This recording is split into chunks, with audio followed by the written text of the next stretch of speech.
All right, Motolani Alake, welcome to a new episode of Facts Only with yourself.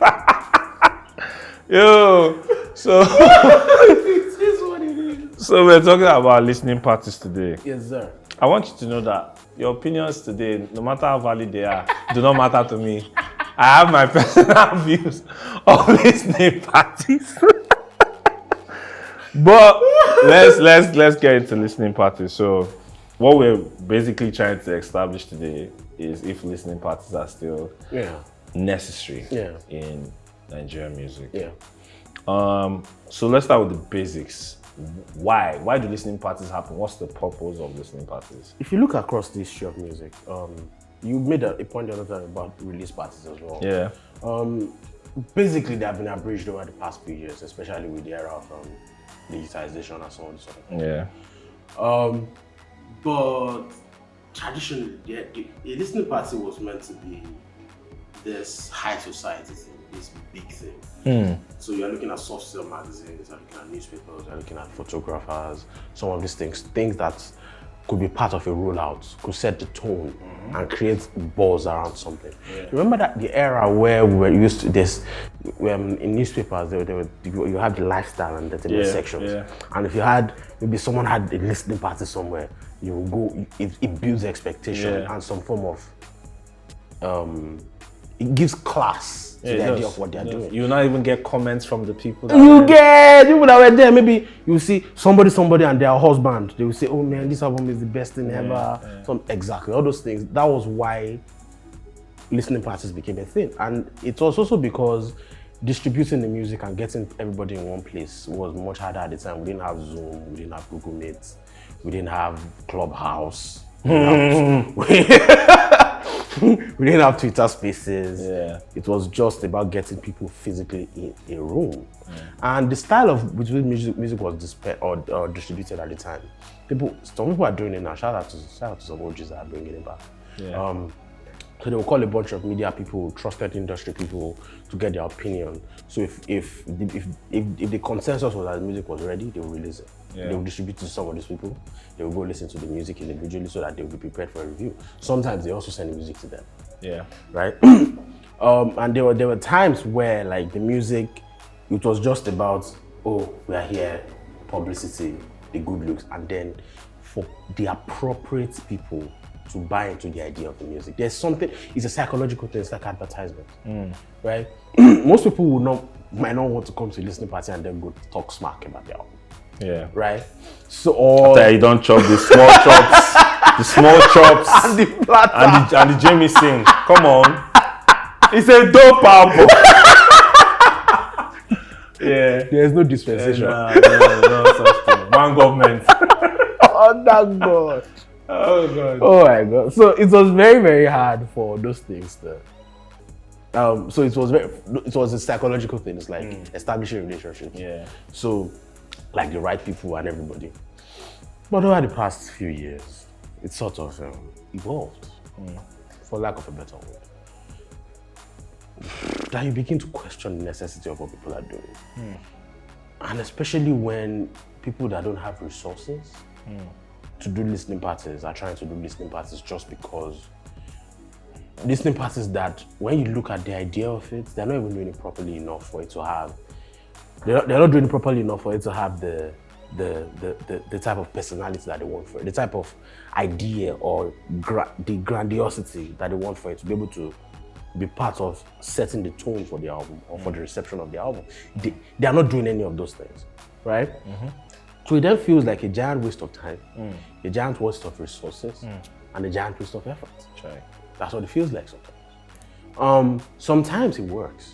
Maybe if you are like a Davido's last Thursday party for example, was fantastic. The way what they did for the album, they had sponsors for it. They had like 3 sponsors. They did giveaway there. The right people were in the room. They had people broadcasting live on social media. Like it was a moment. It was a few hours before the album. That is a listening party, right? And sometimes you even get the idea of listening parties. It's not even about the timing before or after the album, because if you do a listening party after the album, it could still serve a purpose if you do it properly, right? But some people, either they do it before or after, you don't even understand, because that think, I'm beefing that person. I don't want him to come. Bro, you need that person if you want to do a proper listening party. Swallow your pride. Invite that person. Right? So it becomes like a charade or charade. Where shout out to one of the OGs in this industry who said something to me like, a listening party is where you plan to meet people that you have not seen in a while. Maybe you have been planning to see this person, but you have not seen the person. You don't come to a listening party. Don't worry, we go jam for you. So that's what. But so it's. I don't understand what it is anymore, to be honest. Is it possible to? So it's a thing, right? Yeah. We've established that it's a thing. What I want to know now is it possible to kind of historicize or pinpoint when it became a thing in Nigeria? In regards to the contemporary music. To the contemporary music. I don't care about to the contemporary. And the other Man, we've had some proper listening parties that I've heard about. I've heard a story about an Idris Abdulkarim listening party. Okay. One OG was telling me about that it was epic. Then there was Banky W's listening party for the album, for which album was that? Around like 2014, around the time when Ayo dropped. The Banky W album, the listening party that they did for that album was amazing. But that was a little bit further than Mohis used to do some incredible listening parties. Okay. P-Square as well. I think Wizkid's listening party for Superstar was quite huge as well. I don't know anything about that. And so Anojo was telling me that Ice Prince's listening party. No, I remember for Everybody Loves Ice Prince was Patrick O'Brien, boy, Senator was the MC. And another listening party that I don't want people to forget. Davido? Yes. Dangote and Otes. Father of the day. And Otes. Uncle Aliko. Banks were buying tables. Big Liko. Because that was a chance for you, like a bank MD, to sit down with them. Bro! It was more than the music. Bro, it was a connection. What we just said. Link up. Wow. Shout out to Fino and your mother. So some of these things, that was the point of some of these listening parties. But these days, aside from the fact that the lockdown has showed us that maybe you don't need to waste a lot of time and resources on these things.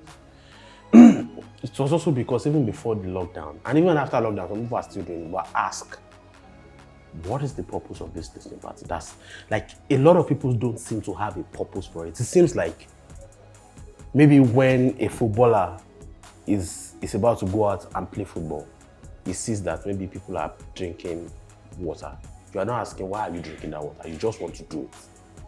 Do you understand? Like, you are not questioning the reason for it, even though you might not have the resources for it, but you just feel like it's this conventional thing that you should do for an album, so you are doing it.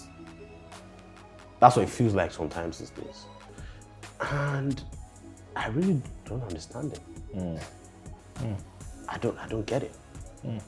What is you doing, bro? What are you doing? What is even, and a lot of people are doing listening parties. I'm seeing your friends there. You don't have resources, number one, but people that are there are your friends. Okay, I get it. People use streaming platforms these days, and people are online, they're going to use these DSPs, they're going to use music blogs. Your friends came to support. You could have done this party anyway. So why is it a listening party? You don't have money to do this. And I know when you're doing it, you are still not doing it the right way. So what are you doing? So is it far-fetched to say that for a lot of artists these days, listening parties have become an ego thing? Yeah. Is it far-fetched or is it not? In a few cases, yes. It might not be far-fetched. Okay. In a few cases. Especially for a lot of artists on the lower rung of the deck, who might not be able to afford it. Don't have enough resources. Like those resources could be channeled. And they don't have a lot of people on their team to help them channel listening parties in a way that could possibly affect their album. So now, going back to when we can, we've mentioned some moments when we knew that listening parties were big, like the Davidos, the Wizkids, Banky W. Back then, and let's even say till now, how much can we say that listening parties have affected or impacted the acceptance of the music? And are there, if it has happened, like if you have examples, you can examples. In the case of like the latest case that comes to mind is the Davido's listening party. Yeah. That was social media was crazy. Social media was agog. Yeah. Like videos were getting leaked by the minute. I was probably the only one that wasn't doing videos in there, and I probably would have done a video if I had my battery wasn't low. But that's a story for another day. Like that was a way to do a listening party. It might not have affected like maybe the sustainability of the album, but in the moment, it drove people to go listen. It drove people because all those things turned into tweets. Bro, a few hours to Insta blog, everybody, Paul's even had videos. I don't know who was taking them. Olori Supergirl had videos. Like some people had live cameras there broadcasting what was going on. Like that was how a listening party could have been done. What other listening party? I would say to Savage's Celia. Okay. Yeah. So Savage's Celia in a way they got, even though it was a virtual listening party. Aha! You just reminded me of something now. What? So now this is the small segue. Yeah. We experienced during the lockdown. We experienced this whole Zoom listening party. Zoom listening parties. Yeah. Should we keep that or should we throw it away? No. We can't keep them. We can keep them, but again, those things have to be done properly. It might not be enough to simply. That's a very good question. It might not be enough to simply have everybody sitting in their office and broadcasting something. It might not be enough to do that. Yeah. People might need to get creative with the idea of virtual listening parties. Okay, you don't want to spend money on having everybody there.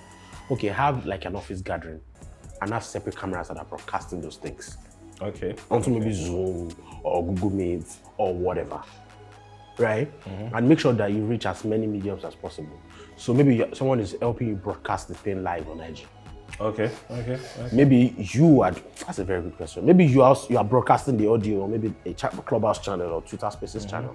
So that maybe everybody. So different. That's the beauty of the internet. That's the beauty of it. There's a reach to it. If you can do it.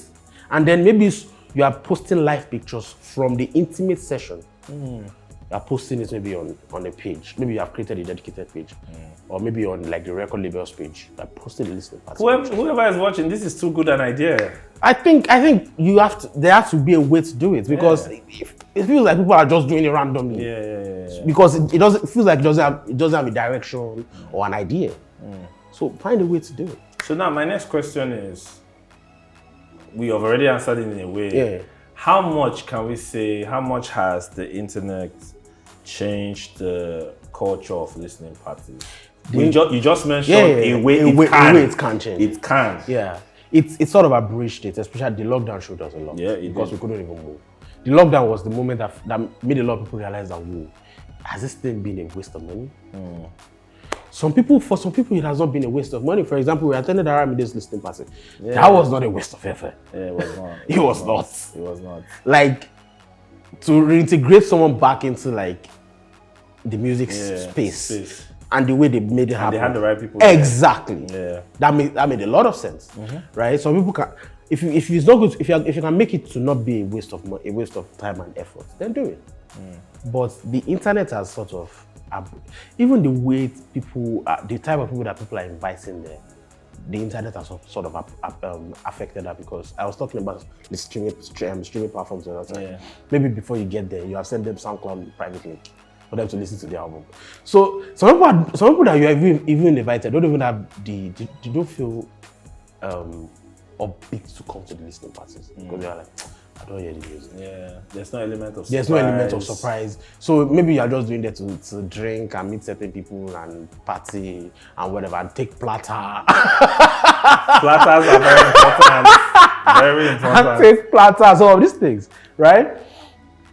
But still, I still don't think virtual listening parties or like the internet should take the place of a physical listening party that has a purpose. You can still do it properly. You can. You just have to think about it critically.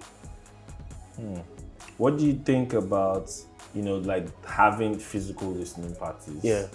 And live streaming them? So that's what. Like, imagine if Made in Lagos, the Made in Lagos YouTube live stream was actually a listening party. That would have been fantastic. But the difference is, it would have been too rowdy. It would be too rowdy if it's like, if it's not maybe like an intimate, what we're talking about the other time, if it's an intimate setting that you're then broadcasting, where you have a host, maybe it's like just 3 people or 4 people in that space. So like a tiny desk. A tiny desk thing that you're broadcasting to people.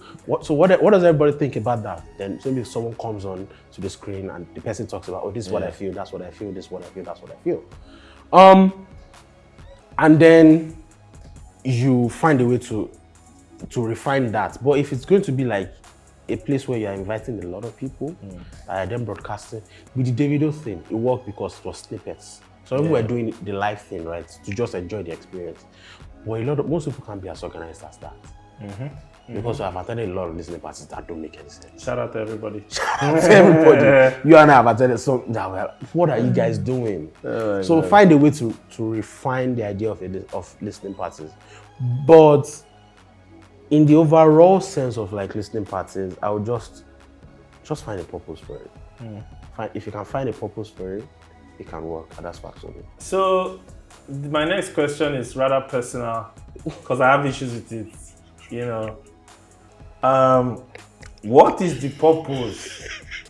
I'm phrasing it too politely. Should there be listening parties for singles? Should there be listening parties for singles? That is one thing that I would never understand. That's one thing that I would never understand. No. Simple, I mean, let's keep it bro. Because I don't understand what is the party for?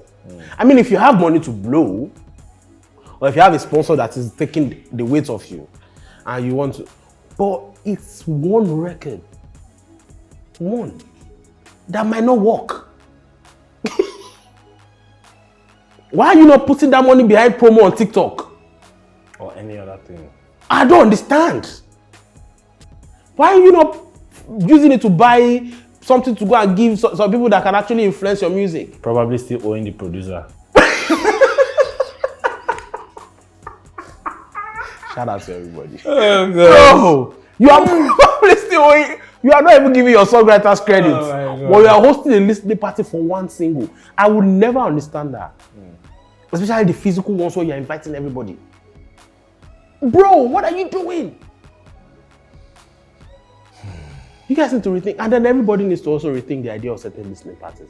Are you doing intimate sessions where you can change ideas and test run ideas? Or are you doing, or you are just playing it for people so that you can find favors? That's another thing. Wait now. Is this the difference between, is there a difference between listening and release parties? Because these intimate sessions you just described, like it's the setting where, people are there and they are brought to hear their opinions. I think somebody did that went for last year. And we wrote down our opinions and gave feedback. So now, is there a difference between that? That's a listening party or a listening session. And then release is whether you like it or not. If you like, maybe no fill out. You go fill out. If you like, no fill out. So So I think there are 3 things that are covered here. There are listening parties, there are release parties, and then there are intimate sessions. Intimate sessions are usually not meant to they are meant to be like something that's far away from a release date sometimes. Because if you're going to release music these days, you have to upload it before time, except you have some very, very powerful people that cannot, if you're Kanye West. Except you're Drake. Except you're Kanye West. Or you have some very powerful people that can upload the night before. You get, and still get playlists. You know, some things there. Yeah, something. Right? So in the case of intimate sessions, some people just want people to get a feel of the music. Some want to use it to get people to buy into the idea. I was talking about the other time, to get the favor of people. There's something about intimacy. Like when you get to experience the music from the perspective of the artist, it sort of changes your idea and it gives the music mileage in your mind. You understand the music differently. Sometimes, they do anything because the music is just trash, right? But sometimes it gives you a different idea of what the artist is doing, and you sort of buy into the idea so you can present the music different, especially if you're a critic, right? But sometimes some people don't even understand the concept of intimate sessions. Because they're just there to play the music for you. okay, why are we here? You could have sent us link. You don't understand. Send us link now. No, we don't have to be here. So that's another thing that people need to get. Are you just trying to play? You want people to just listen and play it for them. Don't give the illusion that you are when you are not changing anything, when you are not listening to anything. That's what a lot of artists just want to. You don't want to hear any thoughts. You just want everybody to tell you that it's fine. Then you can send people links. They will tell you that it's fine. Right? Nice one. Nice one, bro. Nice one. And then in the sense of like release parties and listening parties, some listening parties come after the release. Yeah, some do. Some come after the release. It doesn't have to be before. And it can still work in favor of the music if you do it properly. Yeah. But a release party is usually, it accompanies, it's very close to the release date. Like for example, Davido's listening party was a release party and a listening party. Yeah, it was. It was abridged because it started like 2 hours before the album dropped. And then it ran into the album release that dropped at 12 a.m. and then it ended around 3 a.m. Right? That's abridged. So you remember the last Lamb listening party, for example, was a listening party because it dropped before the first album dropped. Yeah. That was Crown. Yeah, Crown was the first album that dropped. So in that case, the listening party is not a release party because it was a few days before it dropped. But in terms of, sometimes it's different, but these days it's usually averaged because everybody does the listening party a night before their music drops anyway. Yeah. So basically that's what it is. Yeah. So final question now. If we were to pin it down, can we say that listening parties are still necessary? Are they still necessary? Yeah, they can be necessary if you do them properly. If you do them properly. If you have a purpose to it, you understand. If you have the resources for it, and you don't have to sacrifice anything. If something is going to be taking a hit for a listening party, then maybe the listening party is not necessary. Especially if it's going to be physical, I'm going to spend money, and you don't have a lot of sponsors to give you drinks and merch, and this is not necessary. A lot of what I'm getting from this conversation is that don't write listening parties is actually a strategy. It can be a strategy, a part of a rollout, yes, it can, to set the tone for the album. But sometimes it might not be necessary. That's part of it.